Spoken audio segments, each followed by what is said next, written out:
Subscribe કરો ગામઠી કિચનને ને બેલ આઇકોન દબાવો લેટેસ્ટ કુકિંગ વિડીયો જોવા માટે। નમસ્તે ફ્રેન્ડ્સ, ગામઠી કિચનમાં તમારું હાર્દિક સ્વાગત છે। આજે આપણે ચણાના લોટનો ઉપયોગ કરીને ટિંડોળાનો સંભારો કેવી રીતના બનાવવો તે જોશું। તો ચાલો જોઈ લઈએ આને કેવી રીતના બનાવવો।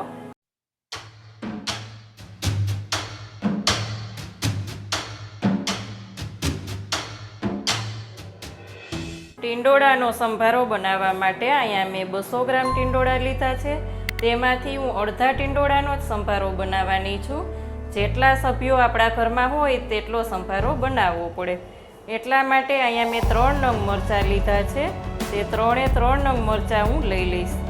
એને હવે આપણે બે બાજુથી કટ કરી અને રાઉન્ડ શેપમાં કટ કરી લેશું। તમારે લાંબી ચિપ્સમાં કટ કરવા હોય તો તેમ પણ તમે કરી શકો છો। અત્યારે હું રાઉન્ડ શેપમાં કટ કરીશ। થોડાક જાડા પીસ રાખશું। આ જ રીતના હું બધા ટિંડોળાને કાપી લઈશ। અહીંયા મેં બધા ટિંડોળા અને 3 નંગ મરચાંને લાંબી ચિપ્સમાં કાપી લીધા છે। આના પણ તમારે જો નાના કટ કરવા હોય તો તમે નાના કટ પણ મરચાંના કરી શકો છો। અહીંયા મેં શાક ભરવાનો મસાલો લીધો છે। તેનો વિડીયો પણ આપણે ઓલરેડી બતાવી દીધો છે ગામઠી કિચનમાં આપણી ચેનલમાં। ને જો આ મસાલો તમારી પાસે હાજર ના હોય તો પહેલાં જે પેનમાં આપણે ટીંડોળા વઘારવાના હોય તે જ પેનમાં ચણાના લોટને શેકી લેવાનો છે। હવે આપણે વઘારની તૈયારી કરશું। 2 ટેબલસ્પૂન તેલ મૂકેલું છે। તેલ ગરમ થાય એટલે આપણે તેમાં રાઈ લેશું। 1/2 ટીસ્પૂન રાઈ લેશું।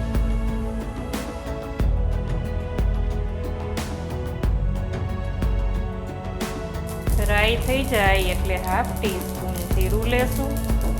ચપટી હિંગ લેશું અને ટીંડોળા અને મરચાં લઈ લેશું।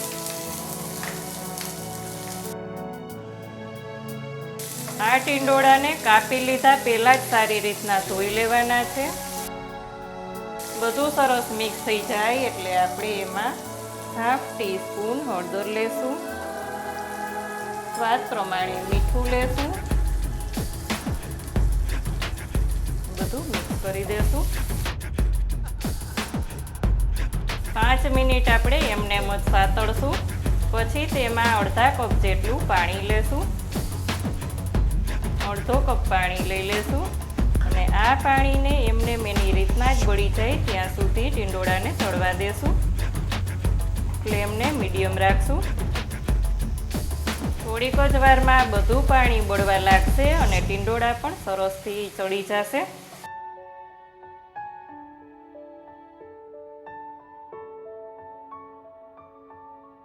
બધું પાણી બળી ગયું છે। હવે જે છે તે તેલનો ભાગ જ છે। તેલનું પ્રમાણ આમાં થોડુંક વધારે રાખવાનું રહેશે જેથી કરીને સંભારો ખૂબ જ સરસ લાગશે। ચણાના લોટનો મસાલો, શાક ભરવાનો મસાલો જે છે તે આપણે લઈ લેશું। 3 ટેબલસ્પૂન લીધો છે।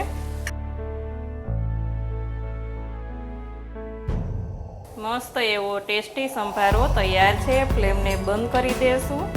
બાઉલમાં લઈ લેશું। તમે આ રીતના સંભારો બનાવો છો કે નહીં ફ્રેન્ડ્સ તે કોમેન્ટ કરીને ચોક્કસ કહેજો। આજની રેસીપી જો સારી લાગે તો વિડીયોને લાઈક ને શેર કરજો। ચેનલમાં નવા હોય તો સબસ્ક્રાઈબ કરીને બેલ આઇકોન પ્રેસ કરજો। આવજો ફ્રેન્ડ્સ।